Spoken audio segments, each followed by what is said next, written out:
Hi again, everybody. I'm back. Eric Hamidi here with episode 10 of Life Lessons and Combat Sports. As you may have figured out by now, April Mania rolls on, and with this particular episode, I'm going to be doing something a little interesting where I'll be combining aspects of my last episode and then 2 episodes ago into this one to basically talk about some of the things that I didn't get a chance to in those other 2 episodes, while also providing an example of those 2 life lessons that I talked about. The particular person that I'm going to be talking about in this episode is a man whose real name is Glenn Jacobs, but wrestling fans will know him best as Kane. And when I look at the story of Kane, and I did my research on him, I thought to myself, this is a guy who perfectly encompasses the things that I've been talking about recently. Just talking about how it takes time to figure out things and figuring out what works for you, and then also going ahead and basically not waiting for the right moment to do something. So, like I just said right now, Kane is the name that wrestling fans know him as. But he really had to put in the work and pay his dues and all this and put in the grind in order to get to the level that he's at. So, as a little bit of a background on him, he basically started wrestling in the early 90s and was in these smaller organizations, just working his way up and learning what he can. And then eventually he got to the WWE, and after a couple years being there, he developed the Kane character, which was basically the Undertaker's brother, and he wore black and red, and he wore a mask, and his whole thing was with fire and all this other stuff. And it actually became a pretty popular character. So the reason why I feel like this is a perfect embodiment of the life lessons in episode 8 and 9 is because the success for Kane, Glenn Jacobs, it didn't happen overnight. And it was one of those things where there were multiple attempts for him to try to be a star or be able to make this wrestling endeavor work, or just have a character that works for him and that fans can get behind and all that stuff. So it's, my God, some of the characters that he had before coming in. Okay, so before he even got to WWE, he had some pretty bad names. I mean, just reading some of the ones that he went by earlier in his career, he went by Spartacus, Angus King, Bruiser Mastino, and this one, I mean, this is like the number one for me, and I am not joking when I say this. The Christmas Creature. Oh my God. Wow. I'm not even joking. If you were to look up Kane Christmas Creature, you'll find stuff on it. I mean, I don't know what the hell they were thinking with that. It's even just really hard to describe it even, but he went with it. And I don't know, just thinking about that is just really funny to me. But as you can tell, these are not really great names to go by. So pays his dues doing that, but he does also develop his skills, becomes a better wrestler, and creates a little bit more of a name for himself, to the point where there were people within WWE who wanted to bring him in and all that stuff. And I wish I could say that, oh, once he got to WWE, then everything changed and everything got better from here on out. But notice how I said that he got to the WWE in 1995, and then after a couple years, he came up with the Kane character, which was the successful gimmick that he came to be known by. But notice how I say after a couple years. And that's because The first character that he had when he came to WWE was, oh my God, an evil dentist named Isaac Yankem.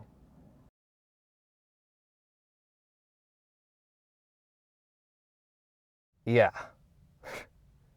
Let's just say the mid 90s were kind of rough for wrestling, but just in general, I mean, and I'm the reason why I'm saying this is because I've heard Kane talk about this in interviews that he did or just on documentaries about him, is that it's not that they were purposefully trying to give him a bad gimmick. It's just that's where the wrestling industry was at the time, in the sense that it was very cartoon like and there were all these different characters, and just it was zany in that way. So it was kind of, as he put it, it was like everybody had a character to them. So he had to come up with something, and what they settled on was a evil dentist. And I mean, I will say that it seems as though, even though he was given the gimmick, he was given a really bad gimmick to start with, it's not like he just phoned it in. It seemed like that he put in the effort and tried to make it work. And the reason being is because when he came in, he started by feuding with Bret Hart. And I remember seeing on the A&E documentary that Bret was talking about how when they had their match together at the SummerSlam event in 1995, he thought that Glenn did a very good job in that match. And he also included that he really put a lot of effort in constructing that match and making it complex in order to get his character over. And according to Bret, he did a good job at that. So I think that's showing that, and I guess here's the thing that I can add, and this is probably a good way to tie in episode 9, is the fact that obviously the dentist character wasn't the best thing to start with, or that wasn't, a good idea, but maybe he viewed that as his foot in the door, kind of like with Steve Austin, where he gets brought into WWF and he's given the ringmaster gimmick, where he talks about how, yeah, that gimmick sucked and I knew it wasn't good, but it was a foot in the door. And that brings up the notion of not waiting around. I mean, what Kane is doing here, I mean, that's just another instance of it, because, I mean, you just got to take opportunities when you can get them. And I'm really emphasizing that because one thing that I didn't get to mention in my last episode is the fact that when you wait around for something, it could be a situation where you're just waiting for something that never comes. And for me, I feel like that was a big mistake that I made in my 20s, was that instead of taking initiative and trying something almost bold or daring or new or whatever it was, I just thought to myself, hey, I'll just apply for these jobs that I see online and for all these shoots and all that stuff. And then, eventually I'll land on something. And I think what ended up happening was that it just became a situation where, I guess if we use this podcast as an example, instead of branching out and doing this, I was just of the impression that I have to apply for the full-time jobs or the shoots that are happening and all that stuff and wait around until I get those. But that didn't happen. But I just kept waiting and waiting and waiting, and then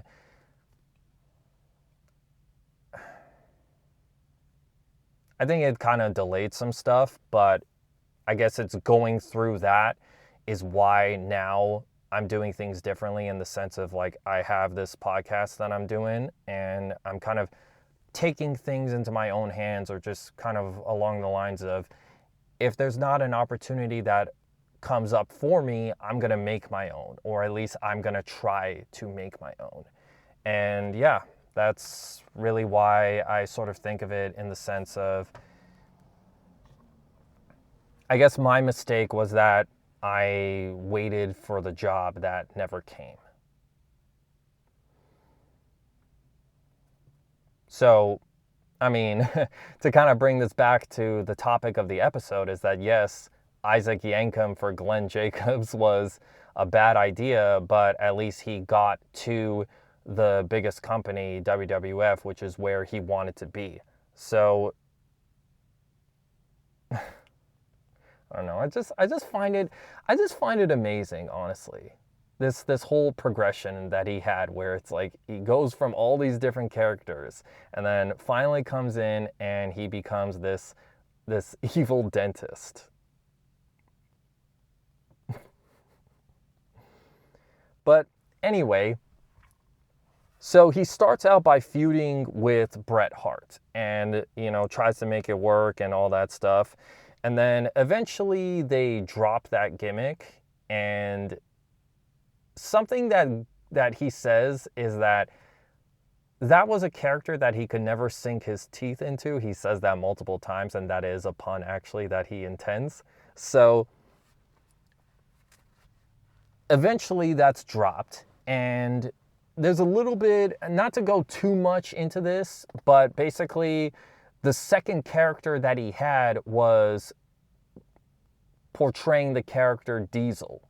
So just a very, very brief thing is that Diesel, portrayed by Kevin Nash, he was in the WWF for a few years, and then what ended up happening was that he, along with Scott Hall, left WWF to go to World Championship Wrestling, WCW. And there was a whole saga as far as, like, I don't know if character infringement is the right word, but along those lines. And basically what WWE thought they could do.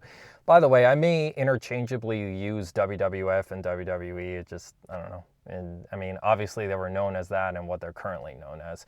But anyway, they give the Diesel character to Glenn Jacobs, which in hindsight, wrestling fans refer to him in that gimmick as fake Diesel. God. But it was just one of those things where, and once again, going back to the A&E documentary on Glenn Jacobs, is that they thought that they could just take the character of Diesel and just put it on someone else. But what ended up coming to fruition was that Kevin Nash is the person who made that character work. Or just the fact that because it wasn't him, I mean, Glenn couldn't pull it off. And then also, I mean, just to be perfectly honest, I kind of feel like it just came to a point where it's all like, that's not Diesel. Like, he comes out and he looks completely different. Like, and you can tell, and you're just like, dude, that's not Diesel. So that was a character that didn't work out either. However, from what I gathered is that despite the gimmick that he had, he still worked hard at it. I mean, I'm using words from John Layfield, who was known as Bradshaw, where basically he was saying that even though it was a bad idea, he worked hard and he made it work. And yeah, as he put it, he did a great job as Diesel. So with that, and then also with Kevin Nash, when he's talking about it, is that he's saying that he, during that time, once again, even though it wasn't a good gimmick, he learned how to work like a big man, which is what would eventually I mean, which is what would eventually end up happening as he became the Kane character, just to being this brooding monster and then later superhero-like character. And to summarize all of it, I mean, it's basically the success that he has is due to his hard work. And he himself was saying how he gained some confidence being the Diesel character and saw he could make it in WWE. So that's the progression there. We go from a character who, I mean, we go from a bad character, let's be honest. We go from a bad gimmick that he can't really work with, or just like, I think honestly, it's one of those things where he tried to make it work. And this goes back to what I was saying earlier as far as him making an effort. He wasn't just trying to phone it in. It was just one of those things where he's thinking, okay, this is my foot in the door, so I need to take advantage of that. And then I don't know, the impression I got is that even though he had to be Isaac Yankem, he still like tried, because I mean, you could see the effort was there, and it just was not something that he could really get behind, which I think is reflective of life as far as trying to, I mean, figure out what's for you and what's not for you. I think that's very similar to real life. So the Diesel character, that whole storyline, that thing comes to an end. And then eventually what ends up happening is that the Undertaker was feuding with somebody named Big Van Vader, but then he became unavailable due to a situation that happened overseas, and they needed an opponent for Kane. Or sorry, they needed an opponent for Undertaker, so they went back and was like, "Oh, let's do this story of he has a brother and he thought he was dead and all that other stuff." I mean, there's a little bit of zaniness to this I mean, wrestling is kind of zany to begin with, so it might seem kind of ridiculous, but I mean, a big part of it is storytelling and all that stuff, and that was the idea that they went with. And I mean, even though there's that, I think there's something important to take from this. So he becomes the Kane character, and that is what we come to know him as. That's that's the thing that fans remember him as. I mean, when you look at Glenn Jacobs' career, you're not looking at him as, well, I mean, I guess in a comedic way, you look at all the other characters, but especially the Isaac Yankem and then the Diesel character. And, I have to say that, I mean, speaking from my own experience, I remember when I was a kid and I started watching wrestling, is that I really liked the Kane character. I think it's just because of the look that he had, and the mask made him unique. And then also around the time that I was watching him, he was portrayed more as like a good guy. So that's why I liked him. And then also I just thought about how versatile he was, in the sense of the way he wrestled, is that, yeah, he's a big man, but he's agile and he has more, I guess, versatility than someone who is a larger person but not really mobile. So I think that's the thing that I gravitated to when I thought about him. And it's not just me who liked the Kane character, because a lot of people,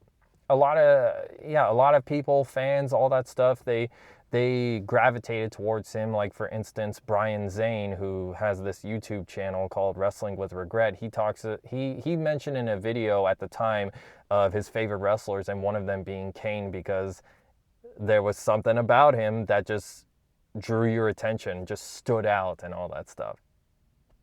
I guess I'm sort of thinking about the larger picture of what Kane's career and his story teaches us.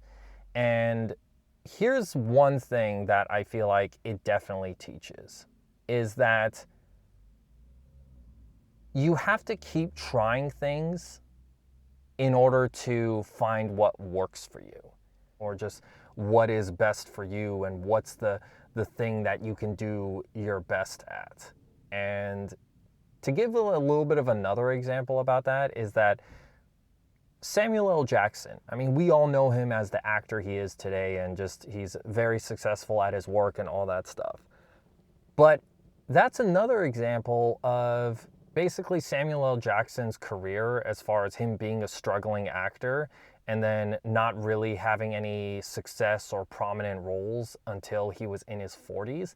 That's another example of trying new things or trying different things, and then also just keeping at it until you're able to be successful in that field, in your line of work, and then also discovering what type of an environment you work best in.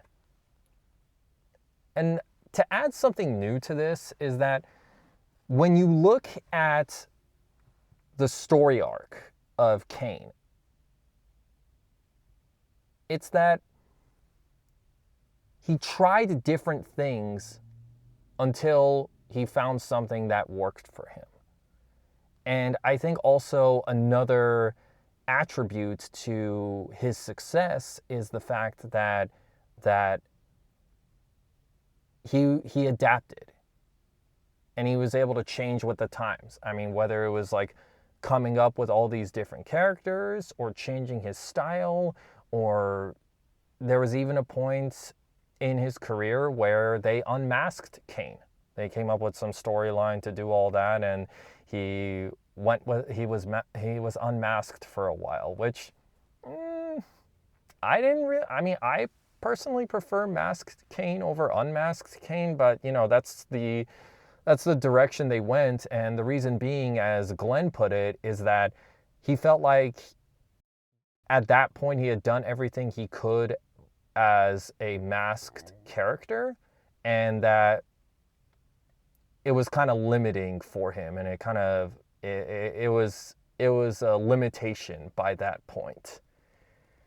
And I don't know, I find that a little interesting because I was working with someone and I was talking about this episode that I'm doing, and that was something that they brought to my attention, was the fact that the adaptability is another attribute as to why he was able to be successful. And I don't know, I was a little...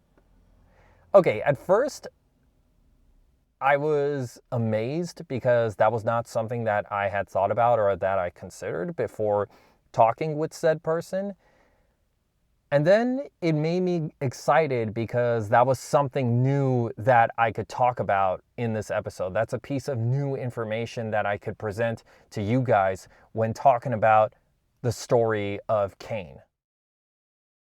I guess keep trying at things is really an important thing to keep in mind as well, because, I mean, if we look at Samuel L. Jackson's situation where, he only started getting some success when he was in his 40s. But it wasn't until Pulp Fiction that everything turned around. And by that point, he was in his mid-40s. So, I don't know. I guess I sort of view it in the sense of, well, if he just stopped acting, then, or just if he didn't stick with it, then he wouldn't have had the career and the notoriety, and nobody would have known him like we do today. So I think not giving up is another lesson to take away from Glenn's story in particular, because that's the focus of the episode. But then also, as it turns out, you can see that in a lot of other people. And that idea of trying something different, I kind of view The Rock's acting career and how he got to the level that he did, as that's also an instance of someone trying different things in order to become successful. Because people who are successful, the way that they attain the success they do is that they try different things until they find something that works. Because, I mean, if you just try the same thing, then that's just going to get you the same result. And I guess another instance of just kind of like what he went through as far as trying different things or just finding what works for you. I mean, like, and this is something that I did not get a chance to talk about in episode 8, is the fact that I think being in your 20s is another example of a real life manifestation of The Rock basically pursuing acting and doing the things that he's doing to try to figure out what he, like, just to have the success that he ended up having. Because, I mean, when I really think about it, being in your 20s is kind of like a new endeavor that you're taking, or it's something new that's happening. Because, I mean, I guess technically it happens when you're 18, where in the US that's when you're legally an adult, but it's, and basically it's like, you become an adult, so that's the first time where you can make your own decisions, be your own person, have autonomy, and have to make your I don't know how to put it, but basically make your place in the world. And I guess what stands out to me a lot is the fact that I didn't realize this until now, is that a lot of times you can't have everything figured out in your 20s because of all those new things that are happening that I just mentioned. It's just combined with the fact that, yeah, you do need the time to figure out what works best for you. I mean, that's why when you're in your 20s, that's such a trial and error and discovery process. That's something that's important for me to say, and it's also a big motivation for why I'm doing this episode, is because that was something that I forgot to mention. And you becoming an adult and then trying to basically make your mark and make your own decisions, be your own person, and like have a life outside of, being raised by your parents. I think that's a real life example of what Glenn went through, as far as, okay, let me try this character. Oh, this doesn't work. Now let me try this one. And maybe that's a little bit better for you, but it's still not exactly working out for you. And then finally you come across something where you're just thinking, oh yeah, that's the thing that will work for me. And I guess that's important to me, because kind of like what I said in episode 8 is the fact that I don't really think that's taught to us a lot. I mean, a lot of times I feel like, okay, we have to focus on the grind and the development of skills and all that stuff. When in actuality, what's also as important is to figure out, okay, do you even like the thing that you're doing? Are you happy? What is the healthiest thing for you? And I don't know, maybe sometimes we just get so caught up in the end goal of whatever kind of career we have or whatever type of work we're doing, where just sometimes that falls by the wayside. And I don't know, I kind of feel like that happened to me.